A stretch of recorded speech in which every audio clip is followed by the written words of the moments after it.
అందరికీ నమస్కారం. ఈరోజు కథ Hitler episode 220 Virat secret revealed. ఇక స్టోరీకి వెళ్తే బాల్కనీలో కూర్చున్న హాస్నిని గమనిస్తూ గార్డెన్లో నిలబడిన విరాట్ దగ్గరికి వచ్చిన కావ్య ఎదురుగా కనిపిస్తున్న రోజా పూల మొక్కలను చూసి చిరాకు పడుతూ నోటికొచ్చినట్లు మాట్లాడుతుంది. ఆ విషయంలో ఆమె ప్రవర్తన నచ్చని విరాట్ కాస్త ఘాటుగానే ఆమెకు జవాబు చెప్పాడు. కాసేపటి తర్వాత గదిలోకి వచ్చిన అతనికి బెడ్ మీద ఒక మూలకి కాళ్ళు ముడుచుకొని కూర్చున్న హాస్ని కనిపించింది. నిశ్శబ్దంగా వెళ్ళి ఆమె పక్కన కూర్చొని, నేను హాస్పిటల్లో ఉన్నప్పుడు నువ్వెందుకు దగ్గరుండి చూసుకోలేదు? అసలు నేను కళ్ళు తెరిచేసరికి నువ్వెక్కడికి వెళ్ళిపోయావు అని ప్రశ్నించాడు విరాట్. ఆ మాటకి అతని వైపు చూసి పేలవంగా నవ్వుతూ, నేను చెప్పినది నిజమని మీరు నమ్ముతారా? అసలు నా మాటల మీద మీకు నమ్మకం ఉందా అని సూటిగా అతని కళ్ళల్లోకి చూసింది హాస్ని. నమ్మకం ఉందని కానీ లేదని కానీ నేను చెప్పలేదే. అసలు నా అభిప్రాయం ఏంటనేది కూడా నీకు అనవసరం. నువ్వు చెప్పడానికి ఇష్టపడితే వినడానికి నేను సిద్ధమే అని స్పష్టంగా చెప్పాడు. అతని వైపు చూసి దీర్ఘంగా నిట్టూర్చి, ఈ ప్రశ్నకు సమాధానం మీరు హాస్పిటల్లో ఉన్నప్పుడే చెప్పాను. యాక్సిడెంట్ అయిన మిమ్మల్ని హాస్పిటల్కి తీసుకెళ్ళి జాయిన్ చేసింది ఎవరు? మొదటి నుంచి మీ పక్కన ఉన్న మనిషిని మీరు కళ్ళు తెరిచే సమయానికి లేనంటే అర్థం ఏమిటి? మీరు నన్ను కాపాడటానికి చేసిన సాహసం కానీ, లోయల్లో పడిపోయిన మిమ్మల్ని రక్షించడానికి నేను పడిన ఆరాటం కానీ నాకే తెలుసు. నిజానిజాలు ఏంటో నా మనస్సాక్షికి తెలుసు. కానీ నమ్మడానికి మీరే సిద్ధంగా లేరు. చిన్ని రోజులుగా మిమ్మల్ని చూడటానికి కనీసం ఒక్క అవకాశం ఇవ్వని కొంతమందిని ఎంతగా రిక్వెస్ట్ చేశానో తెలుసా? కాళ్ళు పట్టుకున్న కనికరించలేదు సరికదా నిర్దాక్షిణంగా బాడీగార్డ్స్తో బయటికి గంటేశారు. ఇదంతా వదిలేయండి. నేను ఒకే ఒక్క ప్రశ్న అడుగుతాను, దానికి మీరు సమాధానం చెప్తారా అని సీరియస్గా అడిగింది.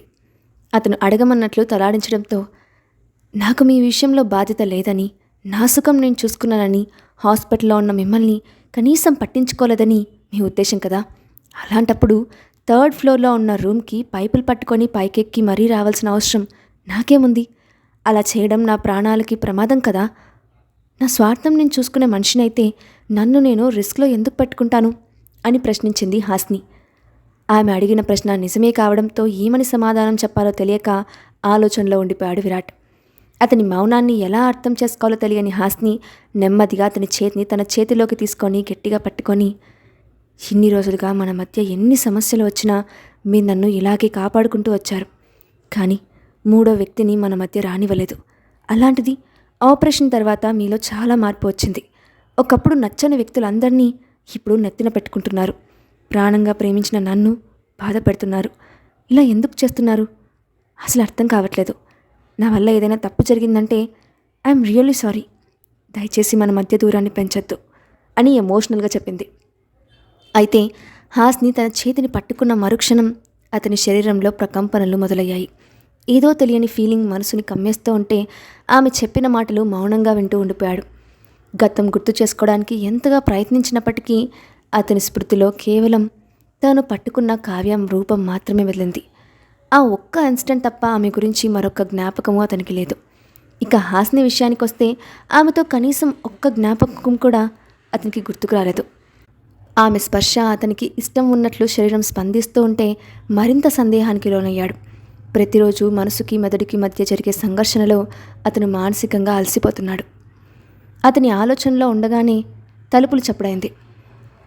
ఈ సమయంలో ఎవరొచ్చి ఉంటారు అని ఆలోచనలో మునిగిన అతనికి, సార్, కావ్య మేడం స్పృహ కోల్పోయారు అని వినిపించిన సూరజ్ గొంతుకి ఒక్క క్షణం కూడా ఆలోచించకుండా బయటికి పరిగెత్తాడు విరాట్. అతని మనసులో మాటను బయటపెట్టే సమయంలో అలా జరగడంతో హాస్ని బాగా డిప్రెస్ అయింది. ఇదంతా యాదృచ్ఛికంగా జరిగిందో లేక కావాలని చేశారో ఆమెకు అర్థం కాలేదు.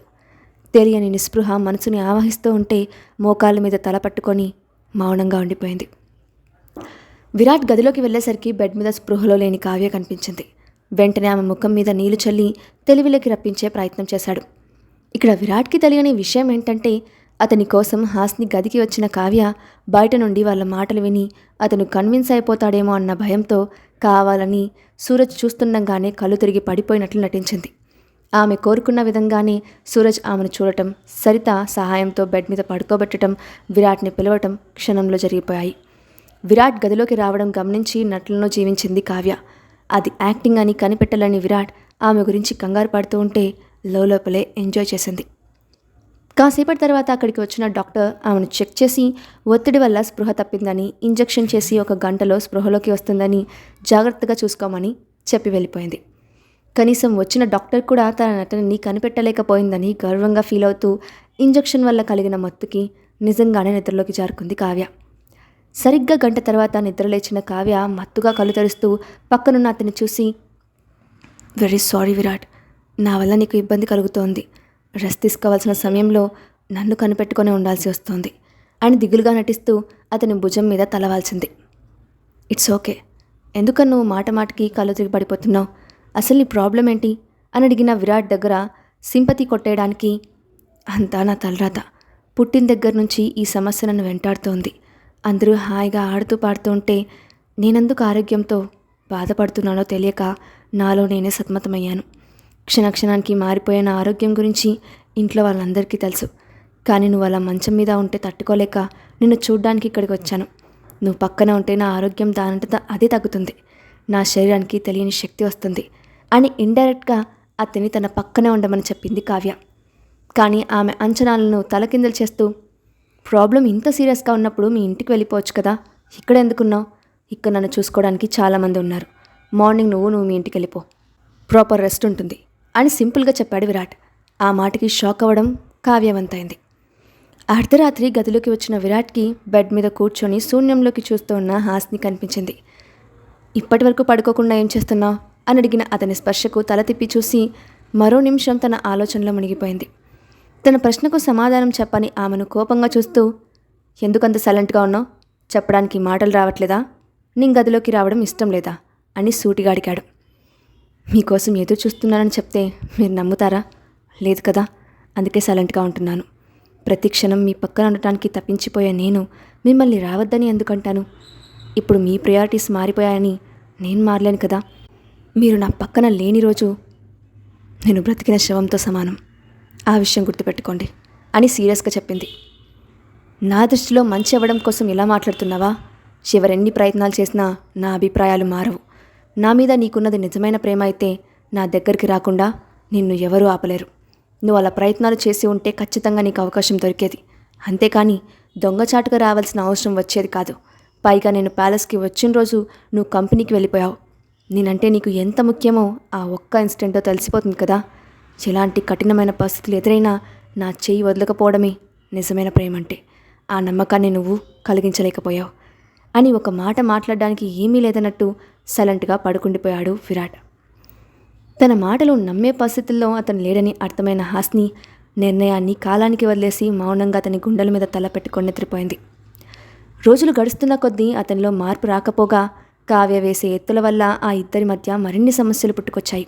హాస్ని మౌనాన్ని చేతకానితనంగా భావించి అనసూయతో కలిసి ఆమెను విరాట్ దగ్గర చెడుగా చిత్రీకరించే ఒక్క అవకాశాన్ని కూడా ఆమె వదులుకోలేదు. సమయం దొరికినప్పుడల్లా ఆమెను టార్చర్ చేస్తూ మాటలతో చేతులతో చిత్రవద చేస్తూనే ఉంది. తన జీవితంలో వరుసగా జరుగుతున్న సంఘటనలకి విసిగిపోయిన విరాట్ కూడా అతని మనసుకి మెదడుకి జరుగుతున్న సంఘర్షణలో మనసు వైపు కాకుండా కావ్య మాటలు నమ్ముతూ హాస్ని మీద వ్యతిరేకత చూపించుకుంటూ రోజురోజుకి ఆమెకు దూరం సాగాడు. అయితే అతని దగ్గర ఉన్న పింక్ డైమండ్ ఉంగరం చూసిన ప్రతిసారి తెలియకుండానే అతని కళ్ళ నుండి కన్నీటి చుక్క జారువారింది. రోజులు గడిచే కొద్దీ భార్యాభర్తలుగా ఒకే గదిలో ఉన్నప్పటికీ వారి మనసుల మధ్య పూడ్చలేనంత అగాధం పెరిగిపోయింది.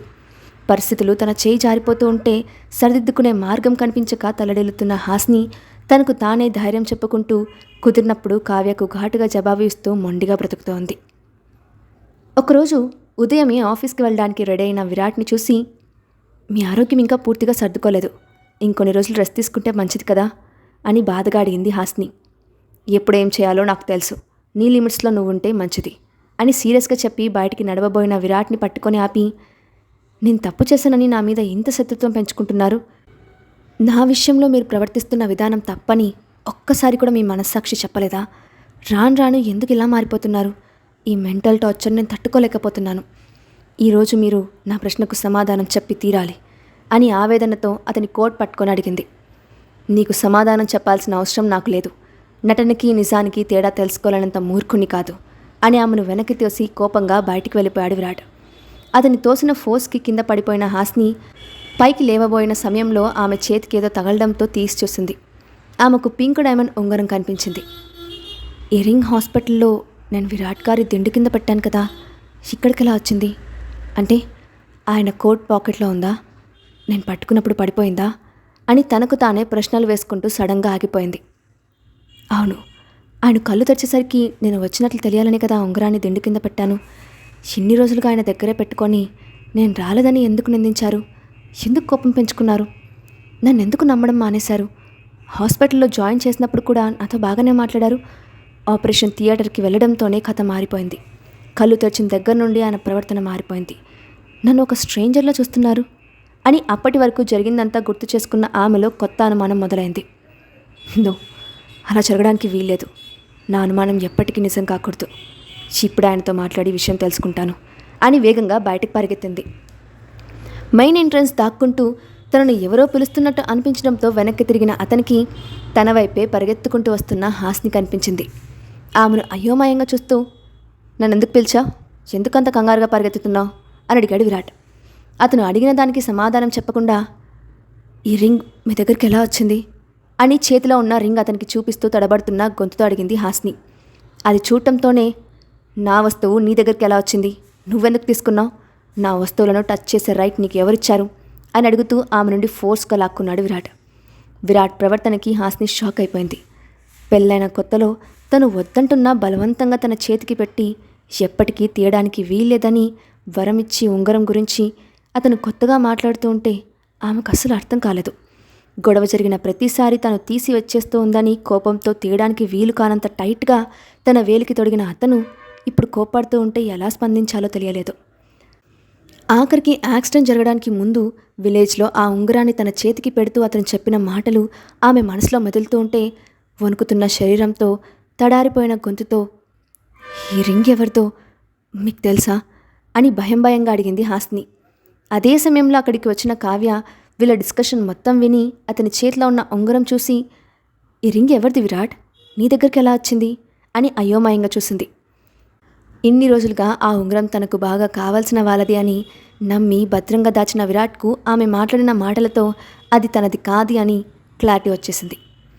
కనీసం చూసినప్పుడు కూడా అడగలేదు అంటే ఈ ఉంగరం ఖచ్చితంగా ఆమెది కాదు, మరి ఎవరిది అని అనుకోగానే అతని కళ్ళు ఆటోమేటిక్గా హాస్ని వైపు తిరిగాయి. ఇన్ని రోజులుగా ఆమె మీద ఏర్పరచుకున్న నెగిటివ్ ఇంప్రెషన్ కారణంగా ఆ ఉంగరం తనదంటే అతని మెదడు ఒప్పుకోలేదు. నో, ఇది హాస్ని ఉంగరం కాదు. ఒకవేళ తనదైతే తెలియనట్లు ఎందుకు అడుగుతుంది? ఈ ఉంగరం నా దగ్గర ఉంటే నా ప్రాణం నాతో ఉన్నట్టు అనిపిస్తోంది. కానీ అంతటి ముఖ్యమైన వ్యక్తి ఎవరు? నేనెందుకు వాళ్ళని మర్చిపోయాను అని తనను తానే ప్రశ్నించుకుంటూ అయోమయంగా నిలబడ్డాడు విరాట్. అతని కళ్ళల్లోకి ఆతృతగా చూస్తున్న హాస్నికి ఎంతసేపటికి సమాధానం రాకపోవడంతో కోపంగా అతని చేతిని పట్టుకొని లాక్కెళ్ళింది. ఏయ్, నా చేవద్లు, నన్ను ఎక్కడికి తీసుకెళ్తున్నావు అని అడుగుతూ ఆమె పట్టు నుండి తన చేతిని విడిపించుకోవడానికి ప్రయత్నించిన విరాట్ను నేరుగా గదిలోకి లాక్కెళ్ళి, నిజం చెప్పండి, మీ ఆపరేషన్ తర్వాత మెమరీ లాస్ అయిందా? మీరు అమీనిషియా పేషెంటా అని ఎర్రబడ్డ కళ్ళతో అతన్ని ప్రశ్నించింది. ఇప్పుడు హాస్ని ప్రశ్నకి విరాట్ సమాధానం ఏంటి? ఈ విషయం తెలిసిన కావ్య, అనసూయ ఇద్దరూ ఎలా రియాక్ట్ అవుతారు? హాస్ని పరిస్థితి ఏంటి? ఈ నిజం బయటపడితే కంపెనీ పరిస్థితి ఏంటి? నెక్స్ట్ పార్ట్లో చూద్దాం. Thanks for watching.